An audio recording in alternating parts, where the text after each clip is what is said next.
السلام علیکم دوستو، کیسے ہیں آپ؟ امید کرتا ہوں آپ خیریت سے ہوں گے۔ دوستو میں ہوں آپ کا دوست اور ہوسٹ ڈاکٹر جعفر ذوالفقار۔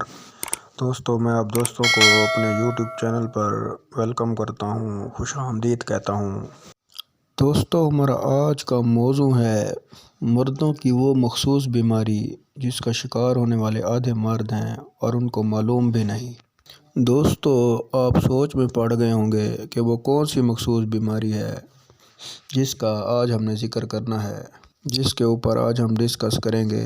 تو دوستو آج کے موضوع کی طرف آنے سے پہلے میری تمام دوستوں سے گزارش ہے کہ جو دوست میرے چینل پہ نئے ہیں وہ میرے چینل کو سبسکرائب کر کے بیل آئیکن کو پریس کر لیں تاکہ میری نئی آنے والی ویڈیوز کا نوٹیفیکیشن ان کو ملتا رہے، کیونکہ میں ایسی ہی مفید اور نالجیبل ویڈیوز آپ دوستوں کے لیے لاتا رہتا ہوں۔ تو دوستوں آتے ہیں آج کے موضوع کی طرف۔ دوستو ہمارا آج کا موضوع ہے مردانہ بانجھ پن۔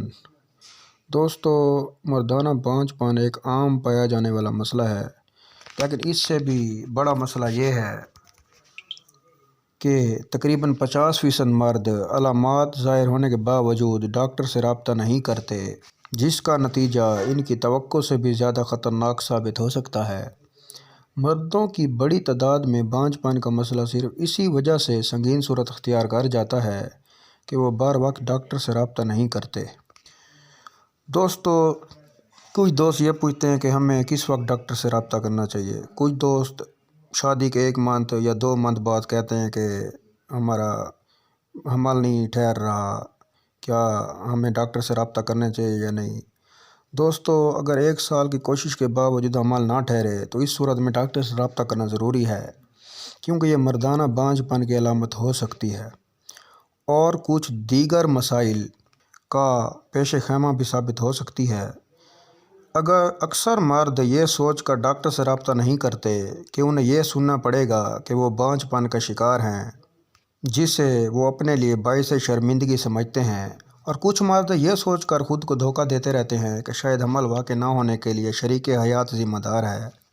لیکن دوستو بانجھ پن کا مسئلہ تو مردوں اور خواتین دونوں میں مساوی طور پر پایا جاتا ہے، لہٰذا 1 سال تک حمل واقع نہ ہونے کی صورت میں دونوں میاں بیوی کو بانجھ پن کا ٹیسٹ کروانا چاہیے۔ سپرم کی مقدار میں کمی یا اس کی کوالٹی میں کمی کی کئی وجوہات ہو سکتی ہیں۔ عموماً دوستو یہ مسئلہ ہارمونز کے عدم توازن کی وجہ سے ہوتا ہے، لیکن بعض اوقات یہ خصیے یعنی ٹیسٹیز کے کینسر کی ابتدائی علامات بھی ہو سکتی ہیں۔ مردوں کے لیے ڈاکٹر سے رابطہ کرنا اس لیے ضروری ہے تاکہ یہ تصدیق ہو سکے کہ کہیں خصیے کے یا ٹیسٹیز کے کینسر کی ابتدا تو نہیں ہو رہی، اور بر وقت طبی مدد حاصل کرنے سے نہ صرف بانجھ پن کا مسئلہ حل ہو سکتا ہے بلکہ ٹیسٹیز یعنی خصیے کے کینسر جیسی موذی بیماری سے بھی محفوظ رہا جا سکتا ہے۔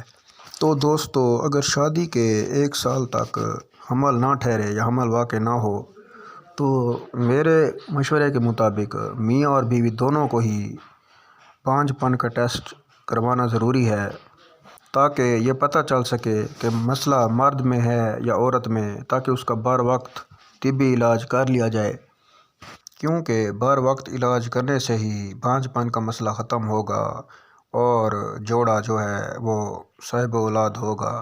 تو دوستو یہ تھا ہمارا آج کا موضوع جس پر ہم نے آج ڈسکس کیا۔